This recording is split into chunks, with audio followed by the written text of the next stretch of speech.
Oh my God. Did it come out that way? No. How strong of an oh my God? Oh my God!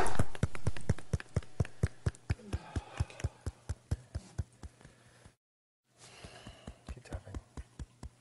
What are you feeling? Anger?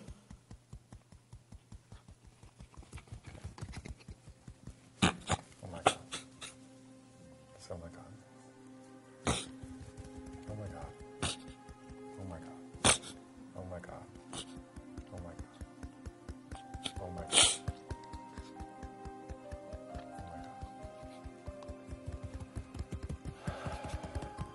I have people tell me, clients of mine will say, I don't want to not miss that person. I really, this was somebody so important.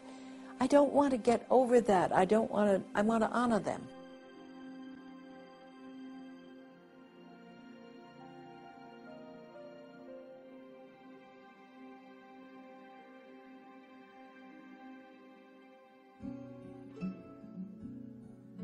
When that happens, when those memories or those thoughts, the pieces of wisdom or insight that occur to us while we're tapping, when they rise to the surface and we become aware of them, it opens the door for healing. It opens the door for self-love, and that's the key to everything.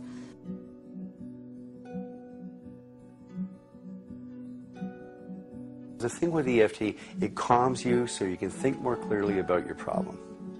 It's almost like if there's a forest. You can't see the forest through the trees because there's just so many issues around something. There's a sense of excitement to uncover these things, and there's a sense of just overwhelmed.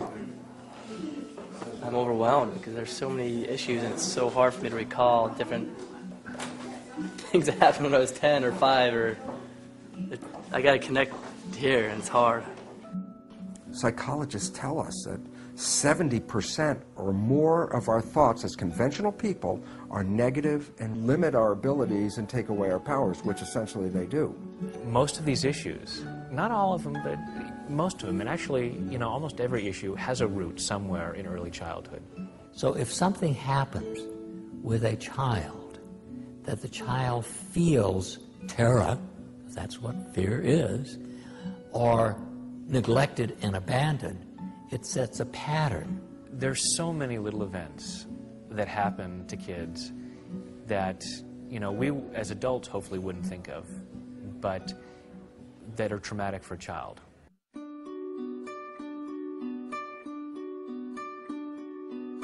Every kid has the potential to do remarkable things, to be an Edison, to be a Martin Luther King Jr., to be, a Wright brother, to do all these things in all areas of life. But they're shut down from all of these little experiences that happen where they, were either told that they weren't good enough or they just decided. How many great ideas are lost? How many advancements in humanity are lost because of things like that? I wonder, why do I always have to be perfect? Why would I do that to myself? It's a punishment, obviously. Are you punishing yourself or protecting yourself? Perfectionism is usually about protection, but it doesn't have to be. I went right back to being a kid again when you went through that whole process. And then this got to be going back to when I'm a child. Okay. This has to be when that starts, is when I was so young. Tell us the incident. Okay, so she says it hasn't changed. What's going on is that she went back to a specific, only what you feel comfortable talking about, but an incident where you learned, I got to be perfect or else look what could happen. There's some important incidents that's driving this. And there could be 50 incidents, but there's one that you could think of and bring up and talk about, only what you feel comfortable talking about, that would drive this. It has to do with trying to be seen by my father and remembering he'd go away for weeks at a time because he was a salesman. And then when he came home, we'd all get excited and run out there, because we wanted to see him. And he would just ignore me, but he would go get my sister and pick her up. Okay. And I would just sit there going, why not me? Okay. How intense? That's intense. Okay. What is it? Hurt? Sadness? Hurt. Okay. Kids are really open. When they're really young, they don't know anything but what you teach them. Our first 6 years, we're not actually engaging in consciousness. We're just downloading experiences. Well, these experiences, then we play them back as our life characters and our life behaviors. Yeah, but you downloaded them from other people, so that you download your parents' behaviors, and they become your behaviors. Jackie, what's going on just as we're doing all that tapping about family stuff for Kelly? A lot of family stuff coming up. Okay. And kind of goes to, I have to be perfect, or, you know, they'll get mad at me because, I mean, there's probably so many times I don't remember, but one particular time, because there was 6 girls and 3 boys, I was the second youngest, and my dad used to always beat the older boys. Okay. Tap on your collarbone right now. Okay. Which I obviously must have witnessed. Yes. And how do you feel when you're telling us that? Just say one more sentence about it, or a little bit more about it. Or just go to the eyebrow. He beat my brothers. He beat my brothers. Side of the eye, and I couldn't stop him. Under the eye, he beat my brothers. Beat my brothers. Under the nose, and obviously I witnessed it. Obviously I witnessed it. He beat my brothers.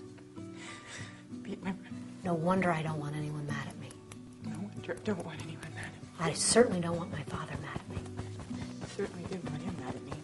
If something comes up that you don't want to say out loud, or you don't want to own, or you don't want to say you accept about yourself, that's the very thing you want to tap about, because that's, the good news is, that's leading you right to why you're stuck. It's shining a light on the place that needs your love and your compassion and your self-acceptance more than anything else. And the quicker you can get there and give yourself that, the quicker you're going to dissolve that block and get on with your life. The subconscious has programs in it that we primarily got from other people in our development. And the significance about that is that if we are operating from this subconscious mind and not seeing it, then we're also not seeing that we're playing programs that may not be in any way supporting who we are and what we want. Most of us have core issues around powerlessness and worthlessness. That's it. 2 things. I'm powerless and I'm worthless. We picked that up at some level to some degree in our childhood. No wonder I try to be perfect. No wonder I try to be perfect. Eyebrow, he beat my brothers. He beat my brothers. And I watched. And I watched. And I heard. And I heard. And I felt it. And I felt it. He beat my brothers. He beat my brothers. No wonder I've been trying to be perfect. No wonder I've been trying to be perfect. I think if you're perfect, you won't be beaten. I think if you're perfect, you won't be beaten. In the midst of all this, I went to the bathroom. For my whole life, since I've been potty trained, I thought it was normal to hold it forever. In grade school, I had to raise my hand to go to the bathroom. And if the teacher was involved with something that was important to her or him, whoever the teacher was, they would just ignore my hand.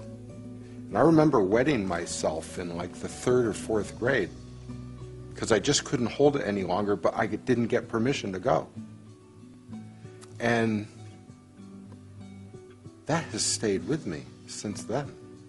I'll often say to people, you know, well, as we're tapping through around, you know, you're living your life based on the decision of a kindergartner. How often do you now go down to the local school and go to the kindergarten class and ask kids for their advice on your major life decisions, you know? Hey, what's your name, Stevie? Yeah, look, I'm thinking of buying a couple of houses. Here are the different houses I'm looking at. You know, what do you think? You know, they say, well, that would be crazy. It's like, well, you're doing it, though. You're asking a kindergartner for advice in everything you do. You know, should I ask my boss for a raise? No, don't do that. The teacher will get mad. Okay. We learn our behaviors and learn about interpersonal interaction from our parents and how their relationship is, how they treat our siblings, whether we have siblings. That's where we learn everything, is really what do people say to each other, how do they respond after an argument, what do they do when there's tension, and kids pick all that up. They know when there's tension in the room. You know what a razor strap is? It's a piece of leather that the old barbers used to sharpen their straight edge razors. And so when I wouldn't do something my father wanted me to do, he'd get the razor strap out and just whip me. And it seemed like every day, and I don't know if it was every day, but it was several times a week. Why am I carrying this? Why am I carrying this? Why am I carrying this sadness? Why am I carrying this sadness? Why can't I bring it down to a 0? Why can't I bring it down to a 0? What happened? Why did you say? now I just understood why I'm feeling so sad. Why?